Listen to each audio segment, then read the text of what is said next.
It's lovely to be here. So we are hoping to talk about self-publishing and crowdfunding for creative projects, and a bit of astrology as well sprinkled in, because you may or may not know that Nicola is an astrologer.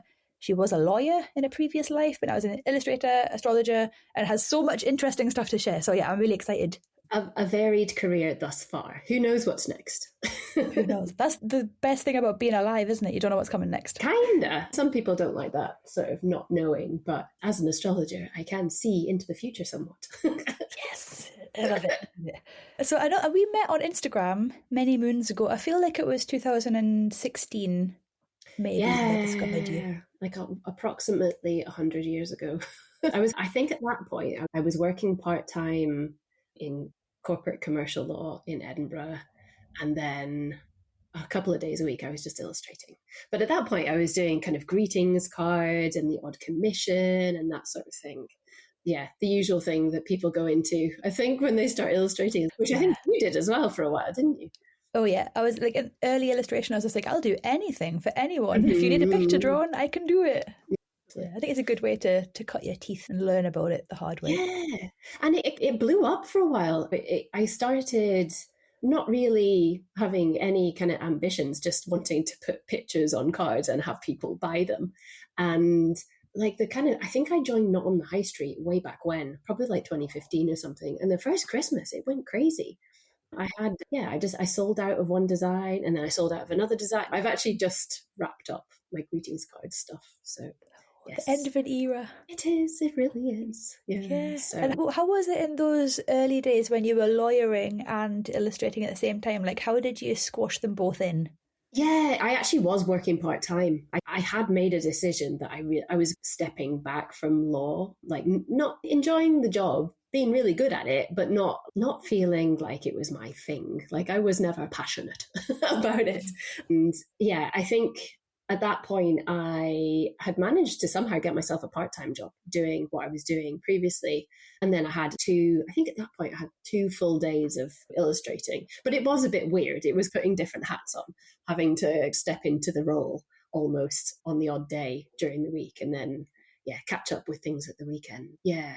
It was kind of context switch, isn't it? Yeah, totally. I think I managed to find a balance. But yeah, as I said, it wasn't something I was like ever superbly passionate about and could see myself doing forever.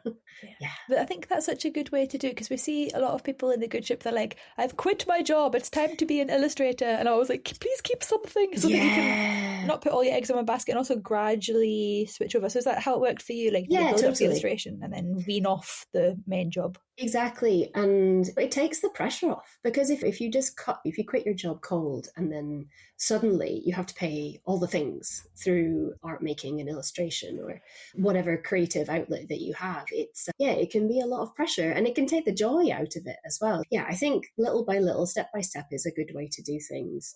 It certainly worked for me until it didn't. So I was doing both, and actually by a little later in the process, I was working remotely doing it. So went from full-time to part-time, and then I was doing remote lawyering. So I was just doing ad hoc work, and somehow managed to convince my boss that it would be okay for me to move to the other side of the world to do it as well. So you went to Mexico, didn't you? I did, yeah. I was living in Mexico for a couple of years doing both illustration and then also diving into projects here and there, still lawyering.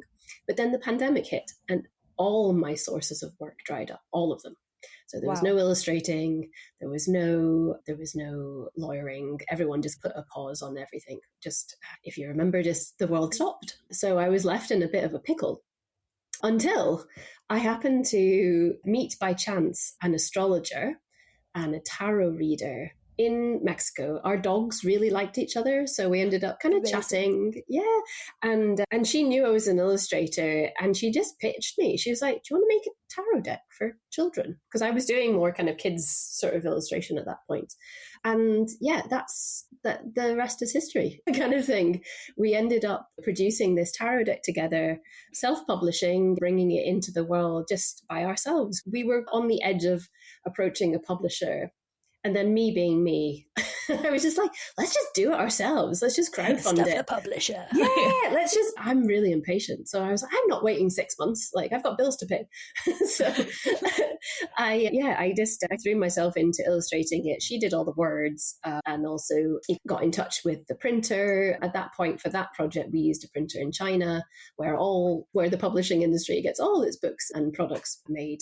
We brought it into the world, not knowing whether it would work. It's a bit of a risk. It was not that I'd really thought it through. I was just like, let's just do it. And sometimes you just have to go where the wind takes you. Yeah, it's the best way, my biased opinion. So how did you do it? I know you've got an audience on Instagram. Did the tarot lady that did the words, did she have an audience as well? And how did you, what platform did you use for the crowdfunding? I think at that point, Instagram was a little more community oriented. I know things have changed quite a lot over the last few years. At that point, reels were just the glint in the eye of a meta exec. And it was very much like the way it was, just very image based. So I think Instagram did I did have quite a decent sized audience at that point. But to be honest, it was a combination, because I had people who were interested in my illustration, and then she had people following her who were interested in tarot. And we also hit up a few podcasts and we did some chatting, but we crowdfunded on Kickstarter. And we were really fortunate that Kickstarter loved our project. So it was on their front page, it was in their newsletter, it was boosted, so it was appearing in people's when they open up the website and they're checking what projects are new, that one's popping up all over the place. So yeah, it did really well. And I think we were quite fortunate because we didn't have a huge audience. But I think if you make a product that is going to appeal, and you craft a really good campaign, they're going to be interested. It's one of these things where you think to yourself, or people say, build it and they will come. I think there's that has a lot of truth in it, actually. Yeah. However, it sounds like you did put the work, like you created the thing and you went on podcasts to talk about it. I think you did some sneaky marketing without really thinking. Probably. But not a huge amount. It wasn't like we went in cold. We did do a bit of waving the flag before it launched, but we didn't have the product. Most of the illustrations weren't yet made, because not wanting to create the entire thing before knowing whether we would actually be able to give birth to it, essentially. I think that's so smart. Yeah. Because can you imagine like illustrating every single card and then it just being like, wow, nobody wants it. It's really, I think that's one of the best things about self-publishing or doing your own project, is you can check demand, like test the concept, proof of people wanting to actually buy it by giving you actual money, and then be like, okay, cool, people do want it, it's going to be profitable. Yeah, exactly. So it was really heartening, just people from all over the world. Like, we had so many random places who were like, yeah, I want a copy of that. I love that. And have you done more since then? Haven't you? I have, yeah. I ended up moving back to Scotland on a bit of a whim, actually. I was coming back for just 3 months when we could travel, because I was essentially stuck in Mexico for quite a while. There were worse places, but it was nice to come. Stuck in Mexico, this is terrible. Yeah, exactly. Oh, so many tacos. Oh. It was where I was living, and I was very much like holed up making a tarot deck at that point. There's 78 illustrated cards. That's a lot of work. Yeah, when I could, I came back to the UK, and I was really just going to hang around for a couple of months, catch up with friends and family, and then head home. But when I got back here, I was like, oh, I think I want to stay. So I ended up just ditching my Mexican life. My house was like full of all my stuff. My dog was there.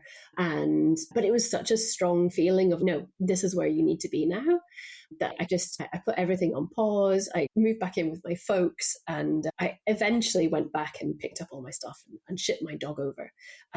But when I came back, the reason, I think, was just like, being in a place where I feel really connected to the land and the nature and the fauna and the flora.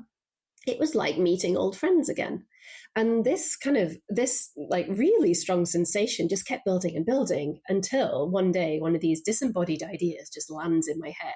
You have to make this thing now. And this thing was this deck, which is the Wild Way, which is an oracle deck, but it's all Scottish animals illustrated, kind of an oracle deck, which has just like keywords at the bottom of each card, like an oracle deck, but it is rooted in astrology. This deck is a 44 card deck, But 36 cards of the deck they correspond with the decans of astrology, 36 decans. And it's a way of dividing the whole zodiac into 36 slices. So they're 10-degree slices each, and they all correspond with one of these cards, but they have such a rich and magical and lore-filled history. They go all the way back to the Egyptians. They all correspond with these kind of symbolic images, and they have appeared on the kind of the tombs of Egyptian pharaohs, and they've been passed through the years in history, and all of these descriptive, mixed it all up with the Scottish kind of animals and fauna and flora to create this deck. And then the other 8 cards correspond with the wheel of the year. So we've got and Yule and Imbolc and Ostara. So that's baked into this as well. Yes, so that was the second one. That was a long way to say yes. That was the second deck that I had made.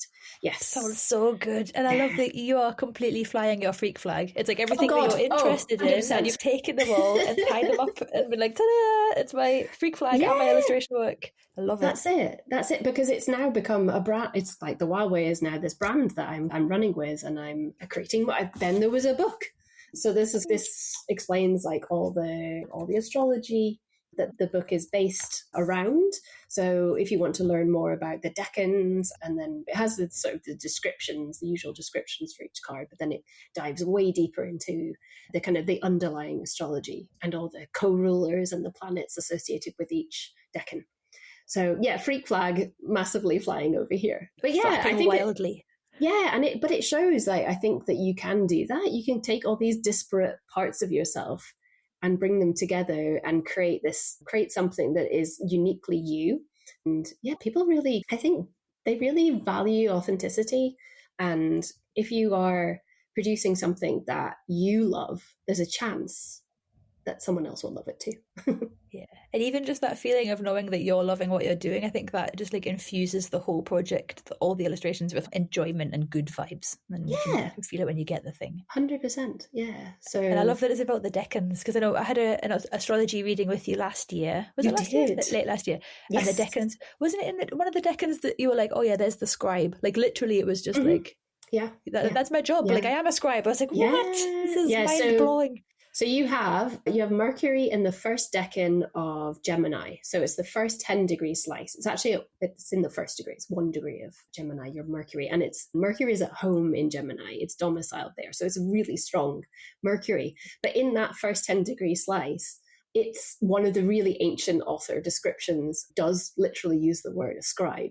So I couldn't wait when I saw that when I was preparing for your reading. I was like, oh, Katie's going to love this.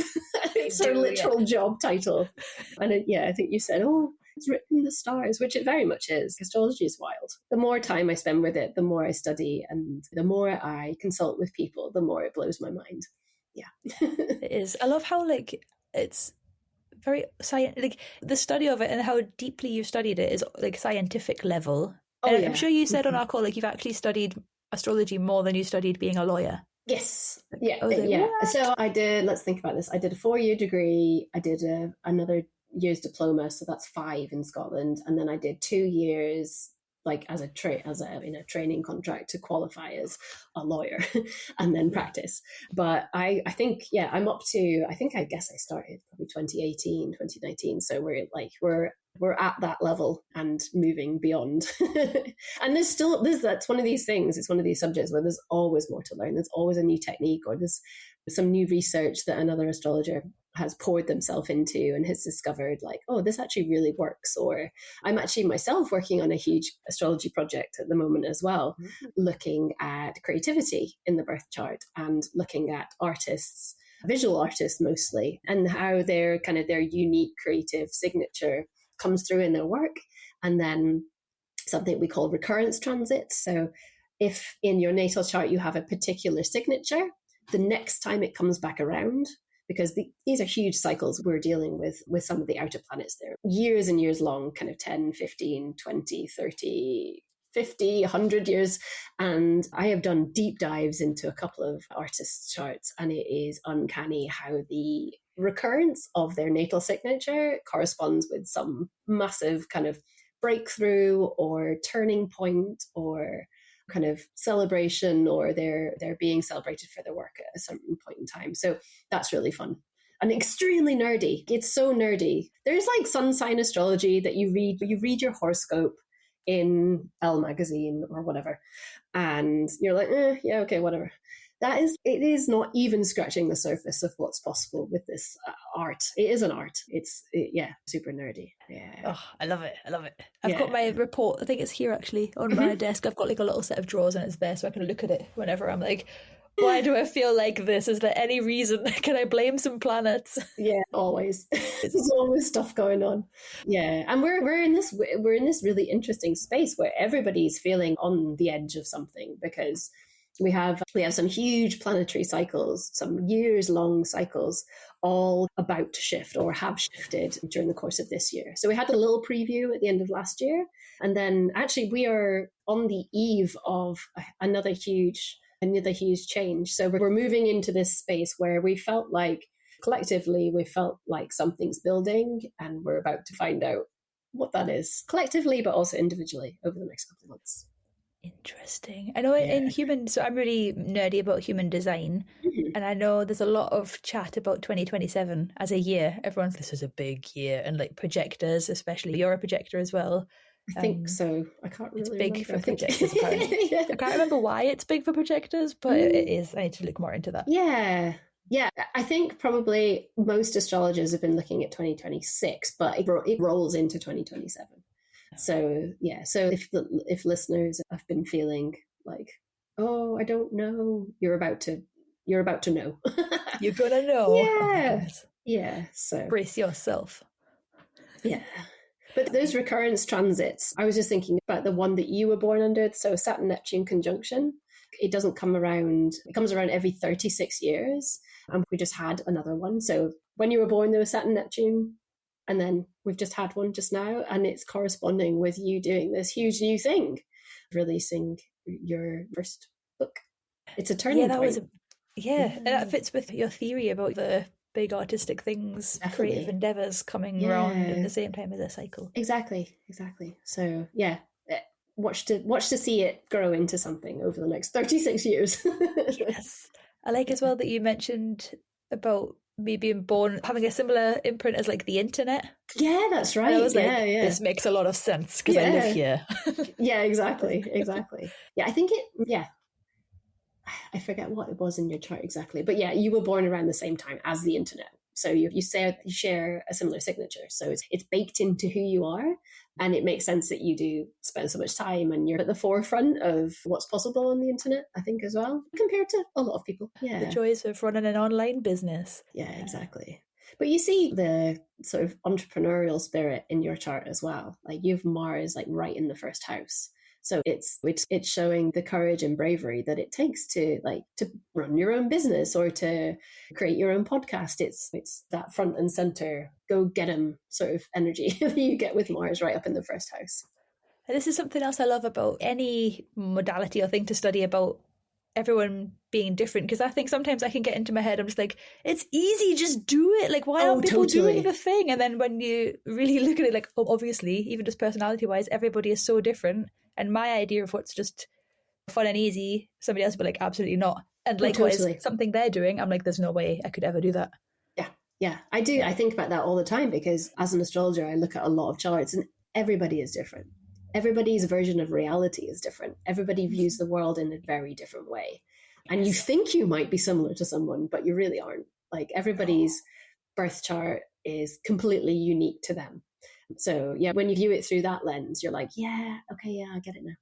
I wanted to actually ask, so the Wild Way book, was that self-published as well? And did you crowdfund? It was, yeah, exactly the same way. For that one, I used another crowdfunding platform called BackerKit, because I knew that the majority of people who would back the book would likely be people who had already backed the Oracle deck. And BackerKit is a much smaller platform. So for that one, I was more relying on my kind of existing audience. And so I didn't do a huge amount of marketing for that one. And it was really successful. I managed to bring it into the world, and it was hard work writing a book. Like, It's hard. And with any kind of self-published project, you do have to be prepared to do everything yourself, or connect with professionals who are going to be able to help you, say, design the book or typeset. Or I did everything, and I'm not going to do that again. Once only. Yeah, exactly. It turned out fine. It turned out really It well. looks gorgeous. I like the hardback shiny thing. If you're just listening, you can't see it, but Nicola's holding up like a lovely dark green hardback book with stars and a big moon. Shiny foil stars. Yeah, it's a nice chunk. I wanted something chunky and like to be really weighty. Yeah, and I think that is the nice thing about self-publishing, is that you can do exactly what you want to do. You can create the product that you want with all the bells and whistles without having to ask anyone else. Yeah, you don't need to wait for permission. Exactly. You just go off into the world and do your thing. So yeah, that's like a positive, but also like on the slightly more negative side, you do have to make a lot of decisions. And it's all with you. Yeah. So if you're hesitating on something, it is you that has to make the decision at the end of the day. And having a head for business it's really important. It's like you couldn't do it without being able to manipulate your numbers and make sure that your I's are dotted and your T's are crossed. And if you're a fan of spreadsheets, then you'll be fine. Yeah. I think it's the best way to learn, though, like to do the thing and then be like, oh, I have to charge X amount to cover, or you've got to figure out what your cost price is. And then, I don't know, about packaging and posting, that'll be on top. Everything. And then also, you don't want to do it for free. It's not a charity thing. So you want to also be paid. Yeah. And you want to make sure that you're compensated as well. You have to factor in a little bit to reward yourself for all your hard work. You're not just looking to bring it into the world. You're also looking, certainly the way I'm doing things is I'm looking to also earn a living from doing it this way too. Too right. Yeah, but it's good. I'll be doing the 3rd print run of the Oracle deck this summer. And also I'll be giving birth to something new. Are you allowed to tell us what it is? Is it top secret? It's not top secret at all, because it's a tarot deck, which is under the Wild Way banner. So it will have the same kind of feel and quality of the Oracle deck. I'm working with the same printer, but it'll be a tarot deck. So it's way chunkier. So it's a full 78 card tarot deck, which is based on the Rider-Waite-Smith system, which if people are tarot people, they'll know. And classic. I'll be crowdfunding on Kickstarter in June. I have a burning question. So if somebody's listening to this and their ears are pricking up and they're like, oh, maybe I could self-publish something or crowdfund something, what would be your top tips for them? Okay. I think start early. So have a date in mind that you want to launch, but then get people excited about it as early as possible. So I'm a couple months out, I'm 2 months out, but I've been promoting it since the beginning of the year, really, and talking about it and just giving like kind of little hints and tips. So get people as excited as possible, as early as possible, and collect emails. You really want to be relying on your own email list, not on social media followers, because there's a high chance that those people will not even see what you're promoting when you even do promote it. So emails. There are tools out there that you can use to build a launch, like pre-crowdfunding site. The one I'm using is BackerKit, and it allows you to then take those emails and start creating a sort of a campaign, a pre kind of crowdfunding campaign. You're sending out emails to let them know it exists, and then that it's coming soon, and then it's a week before launch and building. Because I forget what it is, but I think it's something like someone needs to see the thing like 5 or 6 times before they will actually commit to the thing. So you have to just get up in people's faces. Even though it's uncomfortable. We always talk about this, me and Helen, like getting toddlers to eat new food. You've got to show them, like, I think it's even more, maybe even 7 or 12. Yeah, I think it is something really high. Yeah. And then they're like, oh wait, I know this. Yeah, totally. Yeah, keep feeding people with your stuff. And then what other things would I recommend? What tips? I think be realistic as well. Don't try and create a campaign that has too many bells and whistles. Like, for example, the first one that I did, there were loads of add-ons, and then there were like stretch goals, and it just becomes really hard to manage because you're spinning plates and then you add in a few extra plates that maybe you just didn't need to spin to begin with. So keep it simple, and also just try to have fun. Try not to take it too seriously. If it flops, But if you manage to get enough backers to have a successful crowdfunding campaign and you get the thing made, that's a huge achievement in itself. I think there's a bit of not disdain, but a few, like, some people can be a bit like the self-publishing, but actually it's really rewarding if you get a lot of satisfaction by getting involved. And if you're someone who likes to do all the things, if you've got a head for business and you like to craft things and speak to the manufacturers and think about all the little details, then it's perfect for someone like that. So yeah, that's probably my tips. This is, you're getting me inspired. I'm like, what could I publish? No, Katie, calm down. Well, you know, I'm going to encourage you, definitely.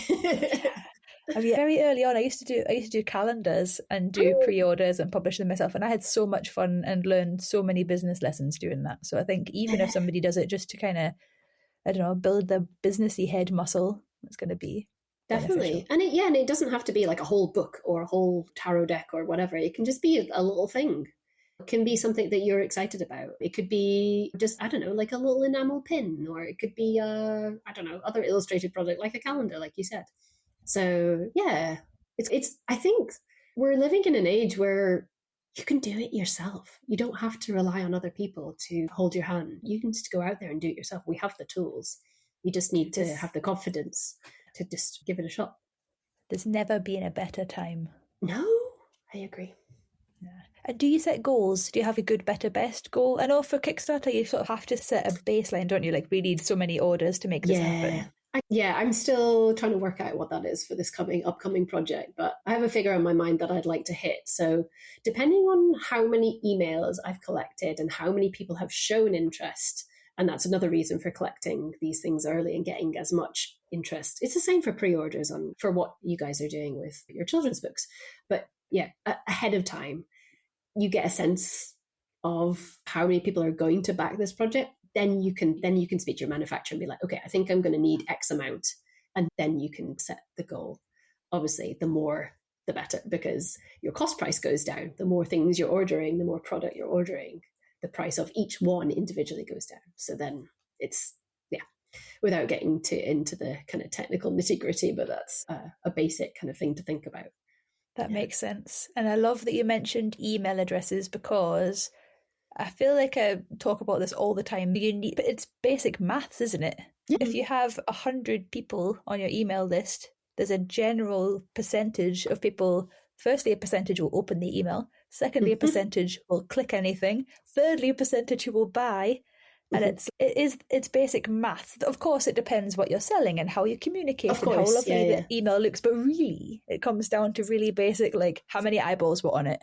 And people can get so upset, especially creatives. I feel they get so upset. It's not selling, my website's not working. I'm like, 4 people saw it and they weren't even the right people. But if you're building your own email list, that's so much more powerful than relying on social media. Because you're right, the percentages for email selling, I can't remember them off the top of my head, but I do remember that they are pitiful for social media. I think it's for email lists, it's something like 5% of people who are on, say, people have just on your mailing list, it's something like 5% will actually go right through the process and buy, which is very low. So that's average. So if you're hitting numbers above that, then you're going to be doing fine. But it can be pitiful, like you say. Yeah, but also once you know that percentage, I think in the past I've read like 1 to 3% is even the thing. But once you know that percentage, then you go into a launch, selling something, and you're like, I've got 1,000 people, so I know that 30 people should roughly buy if I send enough emails. And then you're not crying because nobody bought. You're not saying only 35 people joined, but really that's actually above the percentage. Yeah, I'm actually doing well here. But this is the kind of maths I get really excited about, because I'm like, this is so tangible and makes real sense. And you can set goals that you can control as well. So rather than sales goals, you can have how many email addresses or how many people you want to express their interest. Well, because here's the thing as well, like maybe that person doesn't buy from you this time, but there's chances are that if they stay on your mailing list and they see who you are, they see the kind of things you're making, they get to know your vibe, chances are a little later down the line, they'll be like, oh, actually, I do quite fancy that thing. Yeah. And then they'll buy it. So yeah, it's not a wasted email address. It's someone who's expressed an interest. So that's something to be celebrated, I think, in itself. Yeah, and some people do that for literally years. They'll be like, oh, I've been getting your emails since 2015. And I'm like, was I doing emails then? Like, what? Yeah. But then they'll finally join something. Yeah, exactly. And to bring it back to astrology, everything happens when it happens because it's happening for a reason. You can see the transits ahead of time. I'm thinking about you and what you've been up to over the last maybe month or two. You know, we saw it coming. We could see that you were going to be really busy and that certain things were coming along. So in the same way, that person who hasn't bought anything from you before, it's because the stars haven't aligned. Yes. Which seems such a simple thing to say, but it's true. You see it playing out this way. Yeah. And you can control the things you can control, leave the things you cannot control. Exactly. Yeah. Keep showing up and doing the thing, and then eventually, you know, you're doing the thing, you're showing up, and the stars are in the right place, and the person who's buying or looking at the thing is in the right space. Yeah. It's magic. It is, yeah. I think as well as an astrologer, and when you see yourself trying to do something and you see the corresponding transits or the particular patterns that are coming up, and you know when it's going to hit the mark. And you know when it's not going to be quite as successful. So this is another branch of astrology. It's electional astrology. You pick the right moment to do the things. You look ahead of time. You're like, oh, that's pretty good. I like the way that's aligning, and I like the way it's talking to my own natal chart. It's a whole thing. You can approach an astrologer and ask for an election. People get weddings elected. People have big project launches elected. They have, I don't know, all sorts of important things. I wouldn't recommend like going to an astrologer for a social media post or something. But the bigger things in life, we can time it for the most favorable outcome. And it does work. We don't really know how, we don't really know why, but it does.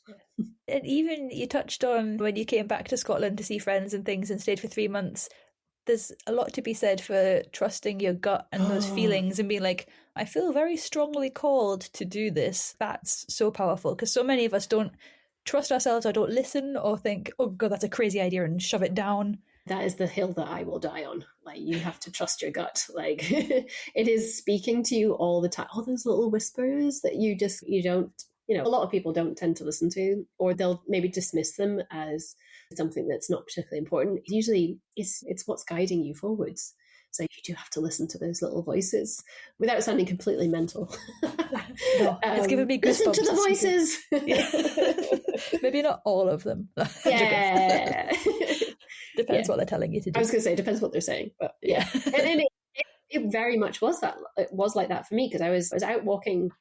I'm in the middle of the countryside. I was out walking, and this idea comes to you when you listen, when you're open. I think that's another thing as well. You do have to stay open, because if you aren't open to receive these ideas or this guidance, they won't bother with you.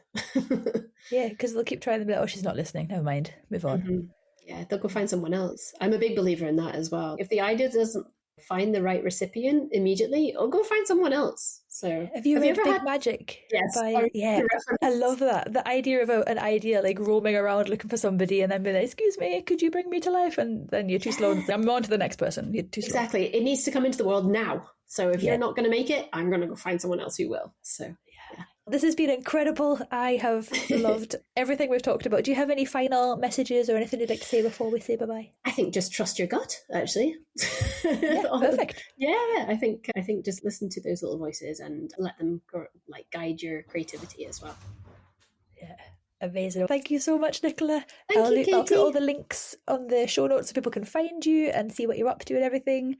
And yeah, we'll speak to you soon. Perfect. Thanks, Katie. Bye.